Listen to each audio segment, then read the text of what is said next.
everyone, and welcome to Jane Talks Real. It's nostalgia time once again, and I'm going to be talking about The Crystal Maze. The Crystal Maze was an adventure game show that started in 1990 and ran for 6 seasons. It was hosted by Richard O'Brien, the Rocky Horror Dude, and at some point Ed Tudor Pole, that guy who appeared in a deleted scene in Harry Potter. Each episode featured a team of 6 contestants sporting late 80s, early 90s hair, introduced with some questionable photos. They would compete in a variety of games to win crystals before facing the final challenge, the Crystal Dome. There were 4 themed zones, and the teams would get about 10 minutes per zone to try and get as many crystals as possible. Each crystal won was worth 5 seconds of time in the Crystal Dome. At some point, one of the zones was switched out, so I will be talking about 5 of them. The Aztec zone was full of sand and pyramids and Aztec-y things. This was perhaps the most recognizable zone. Then there was the industrial zone. It had machines and pipes and stuff. I think this was the zone that was switched out due to its similarity to the next zone, the futuristic zone. This one was space themed and also had machines and futuristic-y things. The medieval zone had dust and suits of armor and was where Mumsy lived. And finally, added later, was the ocean zone, which was piratey, full of water, and was my favorite zone. Upon arriving in each zone, there were 4 categories of games to choose from: physical, mental, skill, and mystery. The teams usually picked physical first. It was kind of a running joke. Each game had a time limit, and if you weren't back outside the door when the timer ran out, whether you had a crystal or not, you would get locked in. It never failed to amaze me how often people would leave it to the last second to try and get out, even though they were too far off getting the crystal anyway. There was always some level of glee when Richard O'Brien got to lock someone in. There were also games that were automatic lock-ins, and these had extra rules that, if broken, would result in the contestant being locked in, regardless for how much time was left, like touching the floor, for example. In order to get a contestant out, the team would have to sacrifice a crystal. Sometimes they would have so few crystals, the team would have no choice but to go to the Crystal Dome without buying out all of their teammates. There were loads of games, and it would take me far too long to recount all of them, so I'm just going to look at a few. Kiss the Princess was the ickiest game ever, and it wouldn't be allowed on TV these days. Some poor woman dressed as a princess would fake sleep in the middle of a mirror maze. When the contestant found her, they had to kiss her, and she would give them the crystal. But some of the guys that played this game didn't understand boundaries, and it was just cringy to watch. Nothing like appearing on the Crystal Maze to win you a one-way ticket to therapy. The Rat Maze had one of the biggest fails in the show's history. This was a really easy game. Someone would crawl through a rat maze lined with mirrors and grab the crystal on the floor before crawling back out again. The maze was only small and they had loads of time to complete this, so I thought this game was one of the easiest. However, that wasn't the case for one poor bloke who crawled his way all the way to the crystal, tried to pick up the crystal's reflection, and then attempted to make his way to the other side of the mirror where he'd seen the crystal. Meanwhile, his team thought he'd got it and directed him to the door, where he arrived empty-handed. The dead body was one of my favourites, and is probably why I love escape rooms so much as an adult. The team member would enter a room with a dummy who had been stabbed and follow a series of clues to find the crystal. I was usually one step ahead of where the contestant was, and was waiting for them to catch up. Richard O'Brien would both give them massive hints and also encourage them to follow the natural course of the game, rather than ransack the room like they were playing Funhouse. Another one of my favourites was the game Don't Drop the Crystal in the Water, which had one rule. Don't drop the crystal in the water, obviously. This one was a physical game, and the contestant had to walk across a rolling beam and hook the crystal down without dropping it into the apparently piranha-infested waters. It was hilarious to watch because a lot of the contestants weren't exactly sure-footed. Another game, another fail. The cog game involved the contestants having to put cogs onto the wall in the correct order, turning the handle and using the candle to burn the rope to release the crystal. It seemed pretty obvious that this was the natural course of things.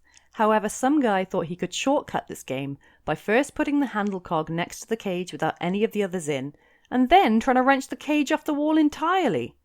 Unsurprisingly, he ended up getting locked in. Low, slow sweeps and stay away from the walls. Those were the instructions that Richard O'Brien gave to each person who attempted the metal detector game, but almost every time he was ignored, and the contestants would complain that the metal detector wasn't working or there was nothing buried in the sand. Low, slow sweeps, people.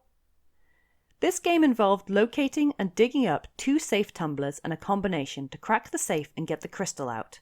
I only remember a few successful attempts at this. The fortune teller was supposed to be Richard O'Brien's mumsy, I think. A contestant would go in and give her silver tokens, and she would ask them 3 questions. They were usually math-based, and if they got one right, they would get the crystal out of the crystal ball. I suck at maths, so I probably would have just sat there and chatted with her until I got locked in. I remember the remote-controlled dune buggy being a difficult one, and I'm pretty sure the success rate was pretty low. One of the team had to maneuver a remote-controlled buggy through a sandy course, pick up the crystal on a magnet on the front, and drive it to the finish. The sand made it difficult to drive, and once you got the crystal, crashing the buggy could dislodge the crystal and lose the game. The spider's nest was an automatic lock-in if you ringed the bell 3 times. I particularly remembered this one because it was one of the games my sister had to face when we went to the Crystal Maze experience in Tenby, I think? It wasn't exactly the same, it was on a smaller scale, but she had to reach her hand through some webs and pull the crystal out without waking the spider. Did anyone else go to the Crystal Maze experience? I had to do this game, which was to swing across the snake pit and hit 2 buttons simultaneously.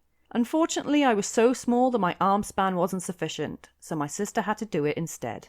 Feeding the gods I remember too, where you had to roll balls down a half-pipe and into the mouths of 4 gods. It was all about timing, and I remember this guy in particular who was pretty indifferent about the whole thing. There was also a game that involved catching balls going down a pegboard into a half-pipe to tip the scales and get the crystal. The more balls that ended up in the wrong end of the scale, the more you had to successfully catch to win the crystal. This game also appeared in the Crystal Maze PC game. Anyone remember that too? It was so retro. Ropes and Ladders is the game that would have caused Richard O'Brien to pull his hair out if he wasn't already bald. This had a pretty basic rule that almost everyone ignored. You can only climb from section to section using the ropes and ladders provided. But so many contestants insisted on ignoring this rule and just climbing across the top of the frame. That should have been an automatic lock-in in my opinion. I could talk all day about the Crystal Maze, but I've got to draw the line somewhere, I suppose. So let's just take a look at 2 really weird games that I remember nothing about, but have had the image of them stuck in my head since I was a child. I have no idea why the clock is going backwards and why they had to solve the problem with such a comically oversized screwdriver. And also, why is this lady trapped inside a giant eyeball? I don't know, you don't know, but she seems happy about it nonetheless. Finally, after the teams had won as many crystals as they could in the 4 zones, they would go to the Crystal Dome. The line, "Will you start the fans, please?" was pretty much the catchphrase for the show, and the contestants had to collect as many gold tickets as possible before the time ran out. Each silver ticket collected by mistake was deducted from their score, and if they ended up with 100 points or more, they would get fabulous prizes. If they got between 50 and 99 points, they would get, as Richard O'Brien would put it, not so fabulous prizes. And if they got 49 points or less, they would get a crystal in a box, and that was about it. In the Crystal Maze experience, the Crystal Dome had buttons that you had to press when they lit up, but once again, I was so small I couldn't reach most of them. Although he was a little eccentric and did some pretty questionable accents from time to time, Richard O'Brien made the show what it was. He would call out to Mumsy randomly, he would play the harmonica when he got bored of watching the contestants be bad at the game, and he would insult them if they were really, really bad. It's very simple. It's not very simple because I can't do it. Final mention of the TV show is the poor contestants that failed the hardest. Not those who got locked in, nor those who couldn't figure out a simple puzzle. No, this shout out goes to those poor people who fell during the transition between zones.